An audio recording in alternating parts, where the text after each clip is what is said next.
Hello students, आप सभी को आपके अपने प्यारे channel conceptual study with Ritesh में एक बार पुनः स्वागत है।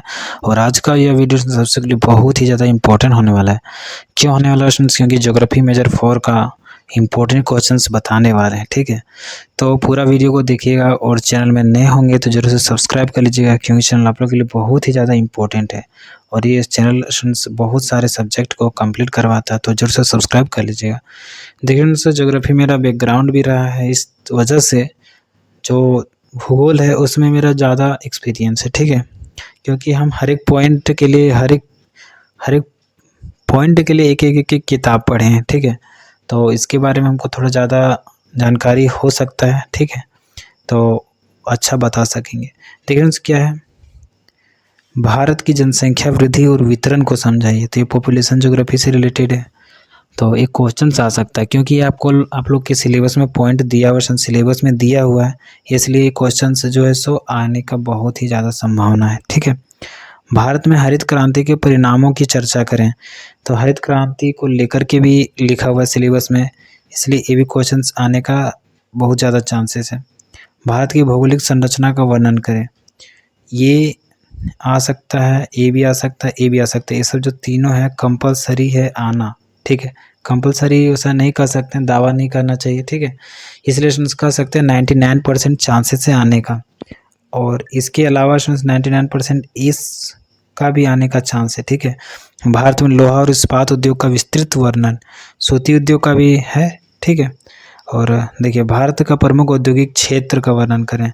तो कौन सा प्रमुख औद्योगिक क्षेत्र है, ये 98% बोलेंगे, क्योंकि लेकिन फिर भी जो इसका औद्योगिक क्षेत्र है, सूरत हो गया और अलग अलग जगह हो गया, तो सारा आप लोग जो है सो लिख सकते हैं बढ़िया से। गेहूँ और चाय के लिए अनुकूल परिस्थितियाँ, गेहूँ और चाय के लिए अनुकूल परिस्थितियाँ क्या क्या हैं। ठीक है, तो इसके बारे में ये भी पूछ सकता है, कितना सेमी वर्षा की आवश्यकता पड़ेगी, कितना डिग्री सेल्सियस तापमान होना चाहिए, कितना किस टाइप का अनाज होना चाहिए, ऐसा इस तरह से पूछा जा सकता है। ठीक है सर, किस तरह की मिट्टी में होता है। ठीक है, आगे देखिए, भारतीय जलवायु क्षेत्रों और जैव विविधता का वर्णन करें। भारत में कौन कौन से जलवायु क्षेत्र हैं और जैव विविधता है कहाँ कहाँ किस तरह से। ठीक है, तो इसको लिखना है आप लोग को। अगला देखिए, भारतीय वन और उनके पर्यावरण महत्व। भारतीय वन जो है बहुत ही ज़्यादा हरा भरा है। ठीक है, आपको भी पता है। और ये पर्यावरण का महत्व क्या है, पर्यावरण अगर नहीं रहेगा तो क्या कुछ हो जाएंगे देश में, क्या कुछ नुकसान हो जाएंगे।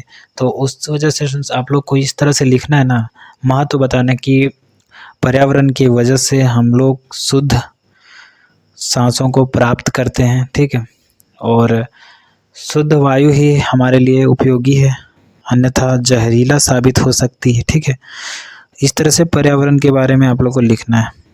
अगला देखिए, भारत के प्रमुख पर्यटन स्थलों का वर्णन चर्चा करें।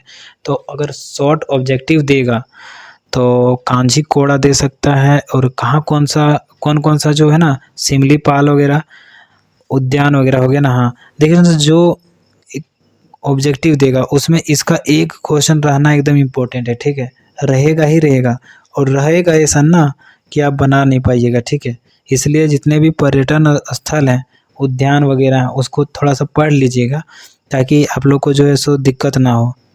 जैसे अभी हम पूछ देंगे सिमलीपाल राष्ट्रीय उद्यान कहाँ पर है, तो आप लोग नहीं बता पाइएगा। ठीक है, कांचीकोड़ा उद्यान कहाँ पर, ये भी नहीं बता पाइएगा। और भी कुछ कुछ है, उसमें बहुत सारे हैं, तो इसको पढ़ लीजिएगा। ठीक है, उद्योगों और खनिजों के उत्पादन और वितरण का गहनता से वर्णन करें। उद्योगों यानी कौन कौन सा उद्योग और कौन कौन सा खनिज जो है सो, उद्योगों मतलब तो फैक्ट्री वगैरह हो गई, और खनिज जैसे कि लोहा अयस्क वगैरह, उसका उत्पादन कहाँ कितना होता है और वितरण कहाँ कहाँ है। यानी मान लीजिए लोहा अयस्क का ही माने तो उसका उत्पादन सबसे ज़्यादा किस एरिया में होता है, और उसका जो वितरण है कहाँ कहाँ पर है। ठीक है, कहाँ कहाँ पर वो पाया जाता है और कहाँ कहाँ उत्पादन हो रहा है। ठीक है, यानी दोनों का कहने का मतलब एक ही चीज़ है। ठीक है, इतने का गहनता से वर्णन करना मतलब पूरा डिटेल में बताना था, लोग पढ़ के जाइएगा तभी नहीं बता पाइएगा। हम देखिए, प्रवास किसे कहते हैं, व्हाट इज माइग्रेशन। ठीक है, आप्रवास, बहिर्प्रवास, राष्ट्रीय प्रवास, अंतर्राष्ट्रीय प्रवास, तो ई प्रवास के बारे में पूरा डिटेल में पढ़ लीजिएगा। शहरीकरण क्या है तो ये आपको भी पता है, लेकिन शहरीकरण के कुछ और भी आयाम हो सकते हैं, तो इसके लिए शहरीकरण का जहाँ भी टॉपिक मिले वहाँ आप लोग पढ़ लीजिए। मेरे नोट्स वगैरह में भी है, तो वहाँ भी आप लोग पढ़ सकते हैं, ठीक है। आगे देखिए फ्रेंड्स, भारतीय जनजातियों के वितरण को बताएं, यानी कि कौन से राज्य में कौन कौन सा जनजाति है, ठीक है। भील, गोंडा, संथाल, उराम, ये सारा कहाँ कहाँ, मुंडा, मतलब कहाँ पर कौन सा जनजाति है, ठीक है, उसके बारे में आप लोग को लिख लेना है। तो आई होप फ्रेंड्स आप लोग को सारा क्लियर हो गया। ये सारे इंपॉर्टेंट क्वेश्चंस बताए हैं जो कि आने की ज़्यादा से ज़्यादा संभावना है, ठीक है। अब देखते हैं आता है कि नहीं आता है सो, लेकिन ऐसा भी है कि इससे बाहर इसको छोड़ भी नहीं सकता यूनिवर्सिटी, क्योंकि ये बहुत ही ज़्यादा इंपॉर्टेंट क्वेश्चंस हैं, ठीक है। इसको छोड़ा नहीं जा सकता है किसी भी एग्ज़ाम के लिए, अगर उसका सिलेबस ये रहे तो, ठीक है। तो इस अनुसार सारा क्वेश्चन रेडी कर लीजिएगा, आप बढ़िया से बढ़िया नंबर ला सकेंगे, ठीक है। और ऑब्जेक्टिव पर थोड़ा सा ध्यान जरूर दीजिएगा, क्योंकि ऑब्जेक्टिव सारा का सारा छूट जाएगा अगर आप बढ़िया से नहीं पढ़ के जाते हैं तो। जैसे कि स्टूडेंट्स यहाँ पर अभी बताएं आपको उद्योगों और नहीं प्रमुख पर्यटन स्थल, तो पर्यटन स्थल के बारे में पूछेगा ना कि ये वाला कहाँ है वो वाला कहाँ है, तो आपका दिक्कत हो जाएगा। इसलिए पर्यटन स्थलों के बारे में आप बढ़िया से विस्तार से पढ़ के जाइए, ठीक है। और गेहूं के लिए कितना तापमान चाहिए, ये सब छोटा छोटा चीज़ जो है सो आप लोग कर लीजिएगा। और देखिए हरित क्रांति कब शुरू किया गया, ये सारा कुछ दोस्तों कुछ इंपॉर्टेंट चीज़ हैं जो कि आ सकते हैं, तो आप लोग इसको थोड़ा सा कवर कर लीजिए, ठीक है, पढ़ लीजिए। और कैसा लगा वीडियो बताइएगा, और चैनल में नए हैं तो जरूर से सब्सक्राइब कर लीजिएगा, क्योंकि चैनल आप लोगों के लिए बहुत ही ज़्यादा इंपॉर्टेंट है, तो सब्सक्राइब करना तो बनता है।